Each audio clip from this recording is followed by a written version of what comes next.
तर नमस्कार मित्रांनो, स्वागत आहे तुमचं हवामान अपडेट्स या यूट्यूब चॅनलवर। तर मित्रांनो, आज दुपारपर्यंत राज्यात बहुतांश भागांमध्ये आपल्याला सूर्यदर्शन झालेले पाहायला मिळते। तसेच राज्यातील पावसाचा जोर देखील आपल्याला कमी होताना पाहायला मिळतोय। कोणकोणत्या जिल्ह्यात पावसाचा जोर कमी होणार आहे, कोणकोणत्या जिल्ह्यात पावसाची उघडीप असणार आहे, तेच आपण या व्हिडिओच्या माध्यमातून सविस्तर अंदाज जाणून घेणार आहोत। तत्पूर्वी तुम्हाला एक विनंती, तुम्ही व्हिडिओ पाहतायत परंतु आपल्या चॅनलला काय सबस्क्राइब करत नाहीत, तर आता चॅनलला सबस्क्राइब करून घ्या व व्हिडिओला एक लाईक देखील नक्की करून घ्या।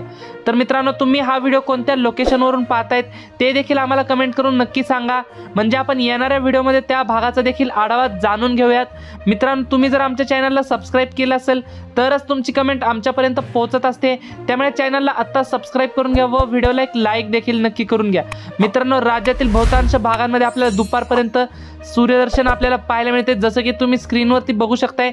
परंतु 5च्या नंतर सायंकाळी आपल्याला राज्यातील वातावरणात अचानक मोठा बदल होऊन या भागामध्ये आपल्याला मध्यम ते जोरदार स्वरूपाच्या पावसाची शक्यता ही पाहायला मिळते। तसेच ही माहिती हवामान खात्याने दिलेली आहे। तर आपण आज मराठवाड्यापासून सुरुवात करूयात। आपण जसं की स्क्रीनवर बघू शकताय, छत्रपती संभाजीनगर, जालना, परभणी, हिंगोली, नांदेड, बीड, लातूर, धाराशिव या मराठवाड्यातील 8 जिल्ह्यांमध्ये आपल्याला सायंकाळनंतर आपल्याला 5च्या नंतर आपल्याला बहुतांश भागांमध्ये मध्यम ते जोरदार स्वरूपाची पावसाची शक्यता ही पाहायला मिळते। तसेच दुपारपर्यंत राज्यामध्ये आपल्याला या भागामध्ये आपल्याला सूर्यदर्शन देखील झालेले पाहायला मिळते। तसेच विदर्भाचा जर विचार केला तर विदर्भामध्ये देखील आपल्याला सायंकाळपर्यंत आपल्याला अकोला, अमरावती, भंडारा, गोंदिया, नागपूर, चंद्रपूर, यवतमाळ, गडचिरोली, भंडारा, गोंदिया या जिल्ह्यामध्ये आपल्याला सायंकाळनंतर भाग बदलत मध्यम ते जोरदार स्वरूपाच्या पावसाची शक्यता ही पाहायला मिळते।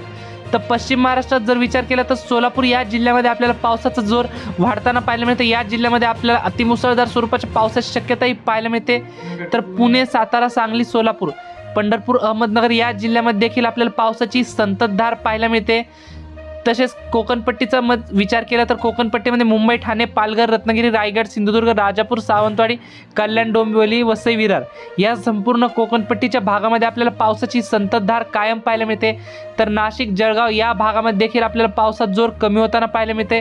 तर मालेगाव, नंदुरबार, धुळे या जिल्ह्यामध्ये देखील आपल्याला मध्यम ते जोरदार स्वरूपाच्या पावसाची शक्यता ही पाहायला मिळते। तर एकंदरीत संपूर्ण राज्याचा जर विचार केला तर आपल्याला दुपारपर्यंत राज्यातील बहुतांश भागांमध्ये आपल्याला सूर्यदर्शन झालेले पाहायला मिळते। परंतु सायंकाळपर्यंत आपल्याला 5च्या नंतर या भागांमध्ये आपल्याला बहुतांश भागांमध्ये आपल्याला मध्यम ते जोरदार स्वरूपाच्या पावसाची शक्यता ही पाहायला मिळते। तर मित्रांनो, ही होती हवामानाविषयी छोटीशी माहिती आवडल्यास आपल्या चॅनलला सबस्क्राईब नक्की करा। तर धन्यवाद, भेटूयात पुढच्या व्हिडिओमध्ये।